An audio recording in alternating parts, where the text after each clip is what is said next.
હવે ગયા લેક્ચરમાં આપણે રિપોર્ટેડ સ્પીચના સજેસ્ટિવ સેન્ટેન્સની ચર્ચા કરી હતી. હવે આ સેશન્સ આ લેક્ચરની અંદર આપણે રિપોર્ટેડ સ્પીચના એક્સક્લેમેટરી સેન્ટેન્સ એટલે કે ઉદ્ગાર વાક્યોની ચર્ચા કરી. મિત્રો ધ્યાન આપજો ઉદ્ગાર વાક્યમાં. હવે ઉદ્ગાર વાક્યમાં રિપોર્ટિંગ વર્બની અંદર સેડ ટુ બરાબર એક્સક્લેમ્ડ ટુ મૂકવામાં આવે. સેડ ટુ બરાબર શું મૂકવામાં આવશે? Exclaimed to. હવે વાક્યમાં કહે જો વાક્યમાં આનંદ નો ભાવ હોય તો એક્સક્લેમ ટુ પછી વિથ જોય અથવા જોયફુલી નો ઉપયોગ કરવામાં આવે. એટલે વાક્ય વાંચવાનું મિત્રો, વાક્યમાં જો આનંદનો ભાવ હોય તો સાંભળનાર પછી વિથ જોય અથવા જોયફુલી મૂકવામાં આવે. એટલે એક્સક્લેમ ટુ ની પહેલા બોલનાર આવે, એક્સક્લેમ ટુ પછી સાંભળનાર આવે, સાંભળનાર પછી જો વાક્યમાં આનંદનો ભાવ હોય તો વિથ જોય અથવા જોયફુલી નો ઉપયોગ કરવો. જો વાક્યમાં દુઃખનો ભાવ હોય તો એક્સક્લેમ ટુ પછી વિથ સોરો અથવા સોરોફુલી નો ઉપયોગ કરવામાં આવે છે. સમજો મિત્રો, એક્સક્લેમ ટુ કોના માટે છે? સેડ ટુ બરાબર ઉદ્ગાર વાક્યની અંદર સેડ ટુ બરાબર એક્સક્લેમ ટુ કરવામાં આવે છે. બોલનાર એક્સક્લેમ ટુ સાંભળનાર પછી વાક્યનો ભાવ જોવાનો. જો વાક્યમાં આનંદનો ભાવ હોય તો સાંભળનાર પછી વિથ જોય અથવા જોયફુલી મુકાય. જો વાક્યમાં દુઃખનો ભાવ તો સાંભળનાર પછી વિથ સોરો અથવા સોરોફુલી મૂકવામાં આવે. જો વાક્યમાં પ્રશંસાનો ભાવ હોય, વખાણ કરવામાં આવે, પ્રશંસા કરવામાં આવે છે તો એક્સક્લેમ ટુ પછી વિથ પ્રેઇઝ અથવા પ્રેઇઝફુલી નો ઉપયોગ કરવામાં આવે છે. હવે કનેક્ટિંગ ઉદ્ગાર વાક્યોની અંદર કનેક્ટ એટલે સંયોજક તરીકે ધેટ નો ઉપયોગ થાય. જે આપણે વિધાન વાક્યોમાં કરતા હતા, સૌથી પહેલા જે વાક્ય શીખ્યા વિધાન વાક્યો, એ વિધાન વાક્યોમાં જે ધેટ મૂકતા હતા, પછી જે દરખાસ્તસૂચક વાક્યની અંદર આપણે ધેટ મૂકતા હતા, એવી જ રીતે અહીંયા એક્સક્લેમેટરી સેન્ટેન્સની અંદર કનેક્ટિંગ તરીકે ધેટ નો ઉપયોગ કરવામાં આવે છે. રિપોર્ટેડ સ્પીચમાં કયા પ્રકારના ફેરફાર? રિપોર્ટેડ સ્પીચની અંદર કારના ફેરફાર, સર્વનામના ફેરફાર, સમયસૂચક શબ્દોના ફેરફાર થાય છે. હવે શું કહે છે? એક્સક્લેમેટર છે ઉદ્ગાર વાક્ય કહેવાય. યાદ રાખો, ઉદ્ગાર વાક્યની શરૂઆત વોટ અથવા હાઉ વડે થાય છે. ગણિત મિત્રો ઉતાવળમાં શું થાય? વોટ કે હાઉ ને આપણે ક્વેશ્ચન સમજી કે પ્રશ્ન વાક્ય છે અને આપણે સેટ નું આસ્ક કરી દેતા છે. પણ ઉતાવળ બિલકુલ કરે, વાક્ય પૂરું વાંચવાનું છે. જો અહીંયા વાક્ય આપ્યું છે what a beautiful picture it is, જો પાછળ ઉદ્ગાર ચિહ્ન છે. અહીંયા વોટ પછી અહીંયા એડજેક્ટિવ વિશેષણ આપવામાં આવે. વોટ પછી આર્ટિકલ છે, પછી વિશેષણ છે. એટલે અને વાક્યના અંતે જોવાનું ઉદ્ગાર ચિહ્ન છે માટે એક્સક્લેમેટરી સેન્ટેન્સ છે. બીજું જુઓ, how smart he is. How થી શરૂઆત છે પણ વાક્યને અંતે શું છે? ઉદ્ગાર ચિહ્ન છે. અહીંયા મોરથી શરૂઆત છે, વાક્યને અંતે શું છે? ઉદ્ગાર ચિહ્ન. એટલે આપણે એક્સક્લેમેટરી સેન્ટેન્સ કહીશું. What a great idea it is. શરૂઆત વોટ, વાક્યને અંતે ઉદ્ગાર ચિહ્ન. How beautiful. શરૂઆત હાઉ, વાક્યને અંતે ઉદ્ગાર છે. તો આવા વાક્યને આપણે શું કહીશું? Exclamatory sentences. હવે જ્યારે આપણે ડાયરેક્ટ સ્પીચના વાક્યને એટલે ખાસ કરીને જે ઉદ્ગાર વાક્ય હોય ડાયરેક્ટ સ્પીચ એને જ્યારે આપણે ઇનડાયરેક્ટ સ્પીચમાં ફેરવીએ સીધું ઉદ્ગાર વાક્યનું ના થાય. ઉદ્ગાર વાક્યનું રિપોર્ટેડ સ્પીચ કરવામાં આવતું નથી. પણ ઉદ્ગાર વાક્યને પહેલા આપણે એસર્ટિવ એટલે કે વિધાન વાક્ય બનાવવું પડે અને વિધાન વાક્ય બનાવ્યા પછી રિપોર્ટેડ સ્પીચના ફેરફાર થાય. તો આવા ઉદ્ગાર વાક્યને આપણે વિધાન વાક્યમાં કેવી રીતે ફેરવીએ પહેલા એ શીખી લઈએ.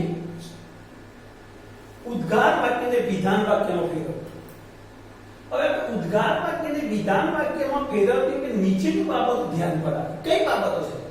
તો વોટ કે હાઉ ના સ્થાને વાક્યના અંતે રહેલા કર્તા અને ક્રિયાપદ.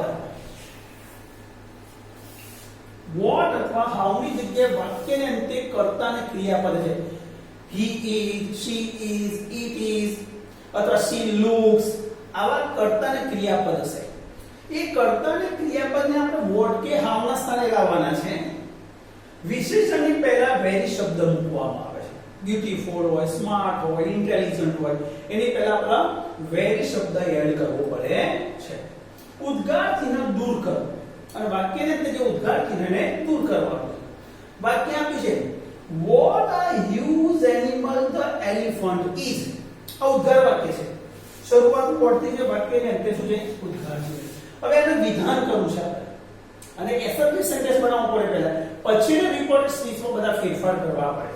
તો સૌથી પહેલા what ની જગ્યાએ કર્તા અને ક્રિયાપદ લાવી દેવાનું. એટલે the elephant is અહીંયા આવી છે, what ની જગ્યાએ આવશે. જો જાવ what ની જગ્યાએ શું મૂક્યું? The elephant is. હવે જે huge વિશેષણ છે એ તો બરાબર છે. huge ની આગળ આપણે very શબ્દ એડ કર્યો. તો વાક્ય શું છે? The elephant is a very huge animal. સમજો બરાબર? The elephant is a what ની જગ્યાએ લાગે. અહીંયા આપણે the elephant is મૂકી what ની જગ્યાએ અને એ પછી અહીંયા very શબ્દ એડ કર્યો. બસ આ આપણું વિધાન વાક્ય તૈયાર.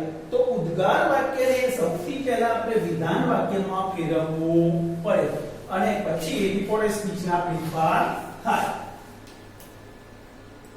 બીજું વાક્ય how smart he is. શું થશે? આ how ની જગ્યાએ શું આવી જશે? he is. અને અહીંયા very શબ્દ એડ કરી દેવાનો એટલે he is very smart.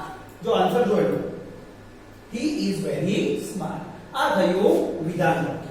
તો ઉદ્ગાર વાક્ય જ્યારે પરીક્ષામાં પૂછાય રિપોર્ટેડ સ્પીચમાં તો સૌથી પહેલા આપણે એને વિધાન વાક્યમાં ફેરવવાનું છે, પછી જ રિપોર્ટેડ સ્પીચમાં બધા ફેરફાર કરીશું. હવે વાક્ય જોઈએ. Painter said to me what a great man he is. જો સમજો બરાબર મિત્રો, અવતરણ ચિહ્નો વાળા વાક્યને તમને શું આપ્યું છે? ઉદ્ગાર ચિહ્ન. ઉતારનારા પરીક્ષામાં ઘણા વિદ્યાર્થીઓ શું કરે? વર્ડ જો એટલે તો ડબલ્યુએસ ક્વેશ્ચન આવે એટલે સેટ નું આસ્ક કરી દે એટલે વાક્ય ખોટું પડે. આખું વાક્ય વાંચો છેલ્લે ઉદ્ગાર છે. ડબલ્યુએસ ક્વેશ્ચનમાં પાછળ ક્વેશ્ચન માર્ક હોય. જ્યારે વર્ડ થી શરૂઆત છે પણ વાક્યને તે ઉદ્ગાર ચિહ્ન છે માટે એને આપણે એક્સક્લેમેટરી સેન્ટેન્સ કહેશું. હવે એક્સક્લેમેટરી સેન્ટેન્સ ની અંદર સેટ ટુ બરાબર શું મૂકવાનું હોય છે? આપણે એક્સક્લેમ્ડ ટુ. જોજો વાક્ય Painter exclaimed to me. હવે વાક્યને સાંભળનાર પછી વાક્યના ભાવ પ્રમાણે અહીંયા એક શબ્દ એડ કરવા. આપણે કહ્યું ને કે ભાઈ જો આનંદનો ભાવ હોય તો with joy, joyfully. વખાણ કર્યા તો with praise અથવા praisefully. હા, તો એવો શબ્દ એડ કરો. હવે what a great man, great મહાન વખાણ કરે કે જ્યારે વાક્યમાં વિશેષણ આપે ને ગ્રેટ, બ્યુટીફુલ, ઇન્ટેલિજન્ટ, ક્લેવર તો પ્રશંસાનો ભાવ છે. તો પ્રશંસાનો ભાવ આપણે સાંભળનાર પછી તમે અહીંયા વિથ પ્રેઝ અથવા પ્રેઝફુલી મૂકી શકો. તો painter exclaim to me with praise અથવા પ્રેઝફુલી. આપણને જેવું. હવે અલ્પવિરામ અવતરણ ચિહ્નો દૂર કરી ત્યાં સંયોજક શું હતું? that. So the painter exclaimed to me with praise or praisefully. હવે what a great man he is. આ ઉદ્ગાર વાક્ય છે, આપણે વિધાન વાક્ય બનાવતો. વિધાન વાક્ય બનાવ શું કરવાનું? આ what ની જગ્યાએ શું છે? કર્તાની ક્રિયા એટલે he is અહીંયા આવી જશે. he is. અને આર્ટિકલ એ પછી એક શબ્દ આપણે એડ કરીશું very. થયું વાક્ય is આગળ આવી. તો he is a very great man. આવું થયું. હવે એને ફેરફાર કર્યો રિપોર્ટેડ સ્પીચમાં. હવે he એ ત્રીજો પુરુષનું સર્વનામ છે, કોઈ ફેરફાર થશે એટલે he ના he is નું કાર્બનનો was a very great man. A very great man. શું થયું? said to, exclaim to with praise અથવા praisefully મૂક્યું. કેમ? સાંભળનાર પછી, કારણ કે વાક્યમાં પ્રશંસા કરેલી છે. એટલે વાક્યમાં જ્યારે વિશેષણ આપેલા હોય ગ્રેટ, ક્લેવર, ઇન્ટેલિજન્ટ, બ્યુટીફુલ, સ્માર્ટ, હ્યુજ આવા વિશેષણ પ્રશંસા કહેવાય. તો જ્યારે પ્રશંસા કરી હોય ત્યારે વિથ પ્રેઝ અથવા પ્રેઝફુલી મૂકવામાં આવે. અલ્પવિરામ અવતરણ ચિહ્નો દૂર કરી ત્યાં શું મૂક્યું? that. હવે વિધાન વાક્યને ઉદ્ગાર વાક્યને આપણે વિધાનમાં ફેરવ્યું. વોટ ની જગ્યાએ કર્તાની ક્રિયાપદ લાવે. હી ઇઝ અહીં આવી ગયું. એ પછી આપણે વેરી શબ્દને એડ કરતો વિધાન વાક્ય બોલ્યું he is a very great man. હવે ફેરફાર he was a very great man. Clear મિત્રો? આગળ જોઈએ બીજું વાક્ય. શું કહે છે? Teacher said to students how smart you are. વાક્ય જો અવતરણ ચિહ્નો વાળા વાક્યની શરૂઆત હાઉથી પણ પાછળ ઉદ્ગાર ચિહ્ન છે માટે એક્સક્લેમેટરી સેન્ટેન્સ છે. જોઈએ આપણે. ટીચર exclaimed to પછી સાંભળનાર સ્ટુડન્ટ્સ. સંયોજક સોરી એ પહેલા આપણે વાક્યનો ભાવ જોઈ લઈએ. Teacher exclaimed to students how smart you are. વાક્યમાં તો સ્માર્ટ શબ્દ વપરાય છે, પ્રશંસા કરે છે એટલે ઉપરની જેમ જ with praise. ઓકે અથવા praisefully. અલ્પ વિરામ અવતરણ ચિહ્નો દૂર કરી ત્યાં શું આવશે? that. હવે આ ઉદ્ગાર વાક્યને આપણે વિધાનમાં કરીએ તો આ હાઉ ની જગ્યાએ કોણ આવી જશે? You are. અને વેરી શબ્દ અહીંયા એડ કરીશું. હવે યુ નું સર્વનામ કોના પ્રમાણે? સાંભળનાર સ્ટુડન્ટ્સ પ્લુરલ્સ બહુવચન છે માટે they. હવે કાર વર્ગ એમ ઇઝરનું was વર્ગ તો તેની સાથે were very smart. They were very smart.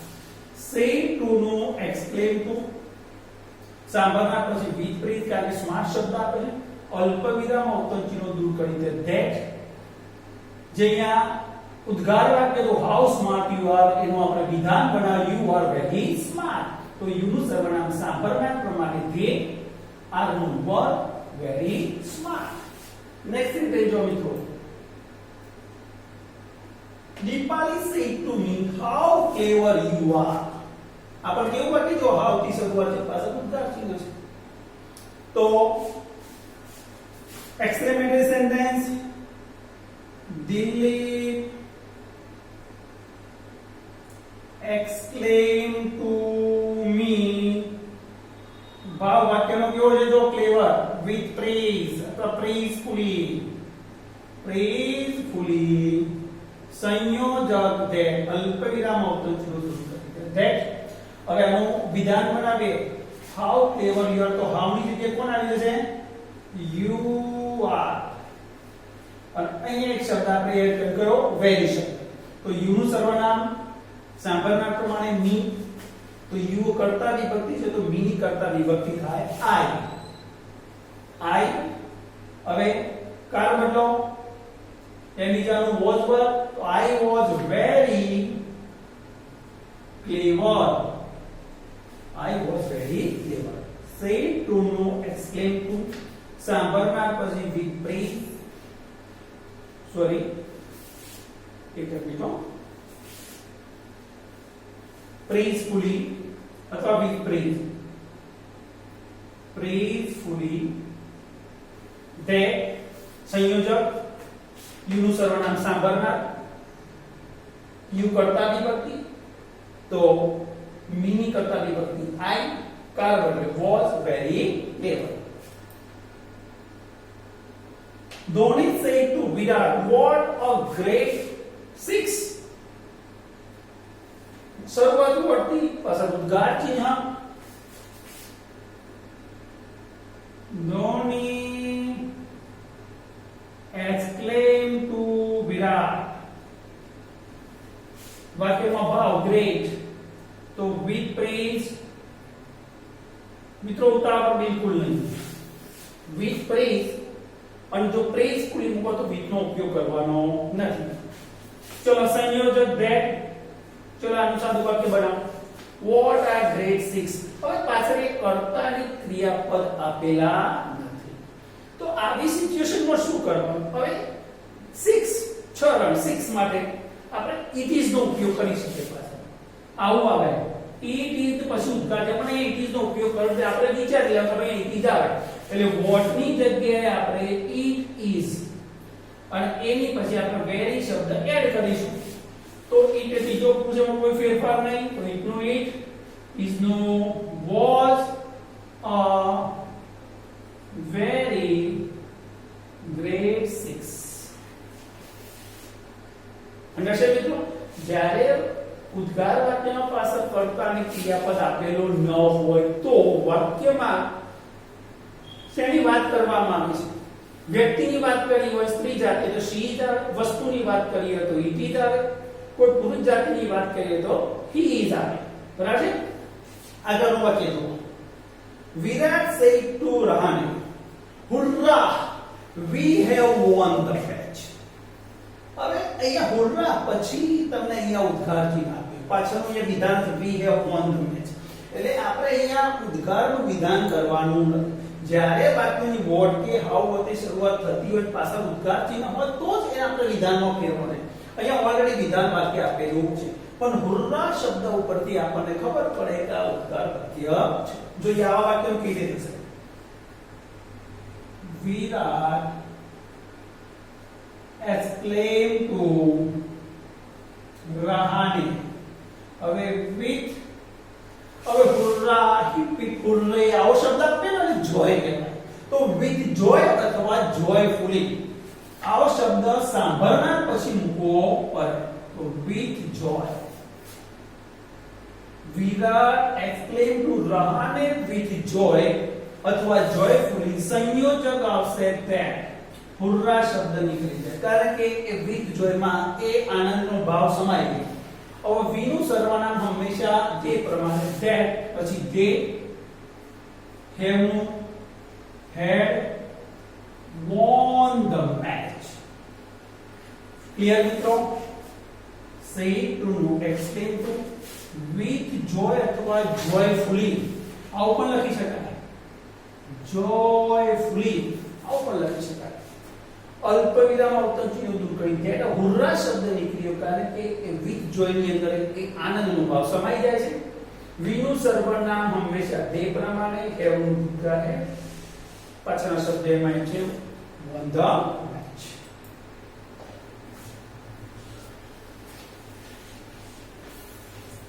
આગળનું વાક્ય driver said to cleaner alas he is no more now જો વાક્ય અહીંયા અલ્લાહ પછી ઉદ્ગારનો ભાવ આવે છે પણ અલ્લાહ શબ્દ છે એ દુઃખ પીડા માટે વપરાય છે એટલે જે આપણે સાંભળનાર પછી જેમ અહીંયા બધા વાક્યને વિથ પ્રેઝ મૂક્યું કોઈમાં વિથ જોય અથવા જોયફુલી મૂક્યું અહીંયા વિથ સોરો અથવા સોરોફુલી આવશે વાક્ય ઉદ્ગાર છે જોજો driver exclaimed to cleaner with sorrow अथवा sorrowfully संयोजक that अल्लाह शब्द निकल्यो કારણ કે સોરો નિદ્રા આવી જાય ઓકે અલ્પ વિરામ અવતરણનો દૂર કરી દે શું મૂક્યું that હવે he નું સર્વનામ કોઈ ફેરફાર થશે ને he is નો ભૂતકાળ was no more now no then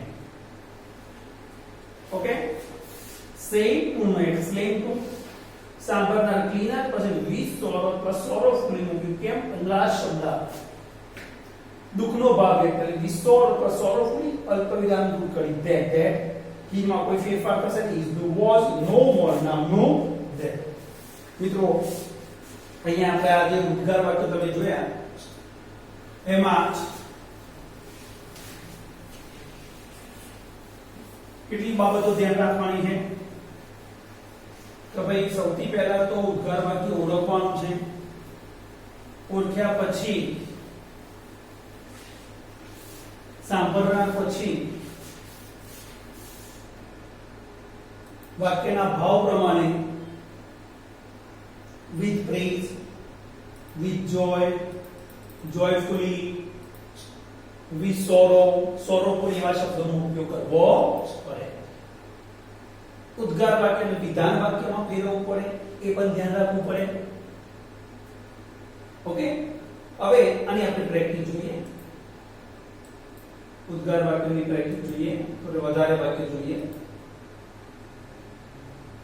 exclamatory sentences, ઉદ્ગાર વાક્ય.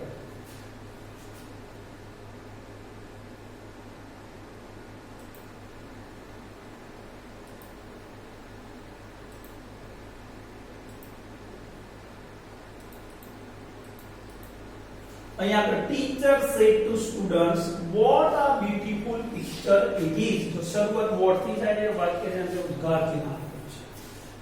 તો આપણે સેડ ટુ નું અહીંયા શું કરવું પડશે? એક્સક્લેમ ટુ. એક વાક્ય બે વાર કરાવું છું, બીજા તમારે હોમવર્કમાં કરવાના છે. જોજો, ટીચર એક્સક્લેમ ટુ સ્ટુડન્ટ્સ. આટલું કર્યા પછી વાક્યના ભાવ પ્રમાણે જોવાનું, બ્યુટીફુલ વિશેષણ આપવું છે. તો પ્રેઝફુલી અથવા વિથ પ્રેઝ. With praise. અલ્પ વિરામ અવતરણ ચિહ્નો દૂર કરી દયા. હવે વોટ ની જગ્યાએ કોણ આવી જશે? It is. અને એ પછી વેરી શબ્દ એડ કરવાનો. એટલે આપણું વાક્ય હવે it is a very beautiful picture. તો ઇટ માં કોઈ ફેરફાર થાય, ત્રીજો પૂછે ઇઝ નો ભૂતકાળ was a very beautiful picture. You મિત્રો say to નું exclaim to with praise મૂક્યું સાંભળનાર, પછી કેમ? કારણ કે અંદર બ્યુટીફુલ વિશેષણો વાપરવામાં આવ્યું છે. અલ્પવિરામ અવતરણ ચિહ્નો કરી ત્યાં તે. હવે વોટ વાળા ઉદ્ગાર વાક્યને આપણે વિધાન વાક્ય આપણે વોટ ની જગ્યાએ કર્તાની ક્રિયાપદ આગળ લાવી અને એ આર્ટિકલ પછી વેરી. હાઉ વાળામાં શું હશે? હાઉ વાળાની અંદર આર્ટિકલ નહીં માટે સીધું વેરી આવશે. હાઉ દૂર થઈ સીધું વેરી આવી જાય. હાઉ ની જગ્યાએ કર્તાની ક્રિયાપદ. તો ઇટ ત્રીજો પુરુષ કોઈ ફેરફાર નહીં. ઇઝ નું ભૂતકાળ વોઝ, બાકી શબ્દ એમ નહીં. Stranger said to me how nice you look. જોજો, શરૂઆત હાઉ, પાછળ ઉદ્ગાર છે. Stranger exclaim to me. ભાવ કેવો છે? નાઇસ. એટલે વખાણ કર્યા. praisefully, સોરી વિથ વાપર્યું છે એટલે વિથ વાપરીએ તો વિથ પ્રેઝ. With praise. અલ્પ વિરામ અવતરણ ચિહ્ન જગ્યાએ that. હવે હાઉ નીચે કર્તાની ક્રિયા પર યુ લુક આગળ આવી જાય. યુ લુક આગળ આવી જાય અને આ નાઇસ ની આગળ વેરી શબ્દ એડ કરજો. હવે યુ નું સર્વનામ સાંભળનાર પ્રમાણે સાંભળનાર ની. હવે યુ એ કરતા નહીં તો મી ની કરતા વિભક્તિ આઈ એટલે આઈ. હવે લુક વર્તમાન કરજો.